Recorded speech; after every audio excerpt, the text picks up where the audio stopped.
Hi folks, and welcome back to the channel. Today we're going to be talking about understanding your income, specifically.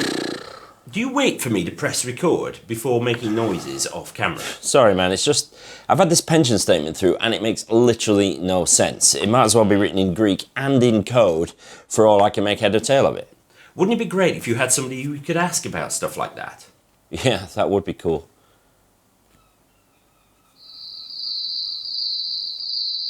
Oh, yeah, right.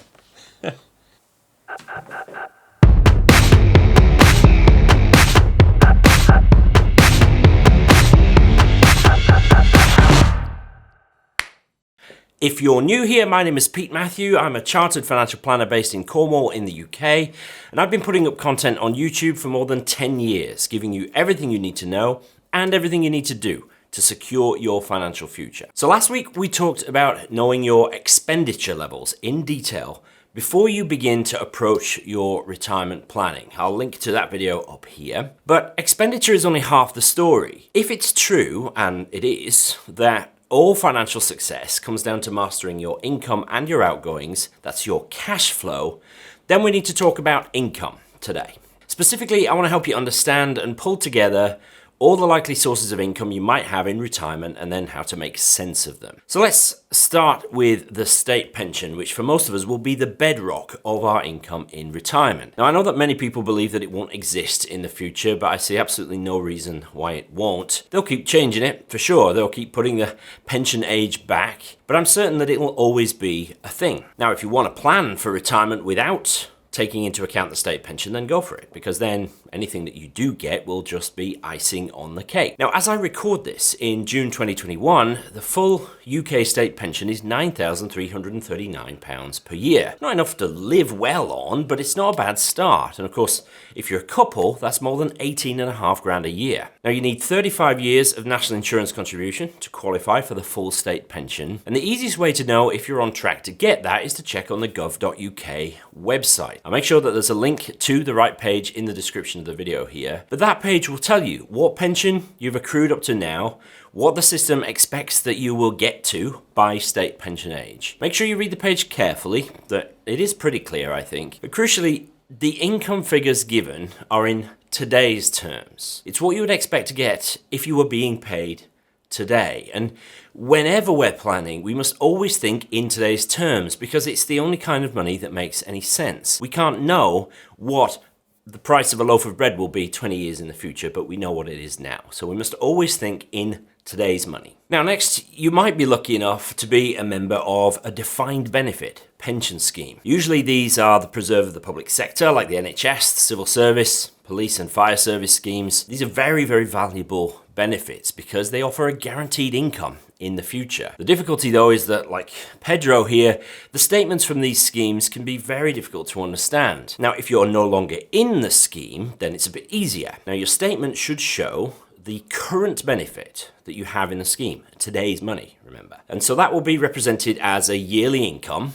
It's gross, so you might have to factor in some income tax being taken off it. You might also see that there's an option for a lump sum to be paid out, and that will usually result in a lower income. The statement will tell you when the income will start to be paid, and that's an essential bit of information you're going to need. Now, if you're a current member, you're still working for that employer and you're still in the scheme, it does get a bit more complicated. You will still see the amount of pension benefit that you've accrued so far, but if you're still in the scheme, you're going to be adding more benefit for every year that you're in the scheme. The problem is that you don't know what your income is going to be in the future, and the amount of pension that you accrue, that you build up, is directly related to your income and your length of service. However, the statement will likely provide a forecast of what you might expect to get in retirement at your current trajectory. So, in the absence of anything better, you can use that for a figure when we start putting everything together. What do you think? Do you want to do the sponsor bit this week and maybe talk about the Academy? Yeah, can do. So, first of all, big thanks to 7 Investment Management for continuing to sponsor the show. You can check out what they're up to at 7im.co.uk. And next, if you're heading towards retirement, or if you've already crossed the line, then there are loads of things to consider when planning for a successful retirement. And the best place to learn how to do that is at Meaningful Academy retirement planning, which is launching again on the 12th of July, 2021. There are tons of video lessons where I promise I don't interrupt the flow, calculators, worksheets, best of all, a year's free access to the greatest financial planning app in the world. It's called Voyant Go. It's super powerful, yet really easy to use and intuitive. And Pete will walk you through building your own plan using the app. To be kept informed of the launch and to have a chance to win a free membership, head over to meaningfulacademy.com/PeteIsHandsome and leave your details there. You can guess, can't you, who chose the name for that link? Certainly wasn't me. Back to you. Thank you. So we've covered the state pension and any defined pension benefit that you might have, but what about other sources of income? Well, if you have a rental property, presumably the income that will continue when you retire. It's not directly related to you working, is it? If you have investments which produce an income yield, maybe in the form of interest or dividends, that's going to continue as well. You might actually even continue to do some work once you retire from the main job. Or maybe you'll just slow down a bit and go down to 3 days a week before stopping completely. Now, note that I haven't mentioned pension funds here. That is DC, or money purchase pensions. They're the kind of pensions where you build up a fund. Now, these don't generally provide a guaranteed income unless you use that amassed pension fund to buy an annuity. So, for the purposes of our discussion about income today, I've excluded pension funds. What we actually need to define is our income. So we need to know the type of our income. Is it work income, pension income, interest or dividends from savings and investments, rental income? Really, those are the main types of income you might have. We need to know the source. Who is paying it? Where is it coming from? The time scale. When will the income start to pay out? And then we need to know the shape of the income. So how much is it going to be? Is it going to go up over time? Is it going to stay the same?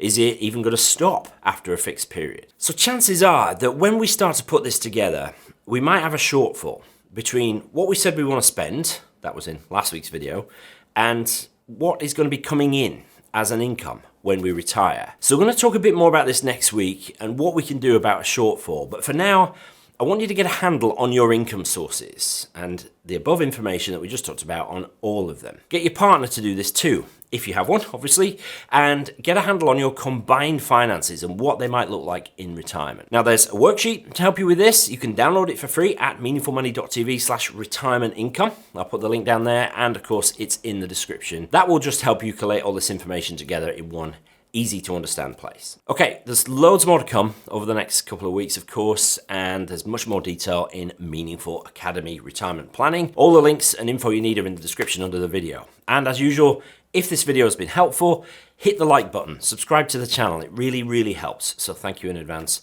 for doing that, and I will see you in the next video.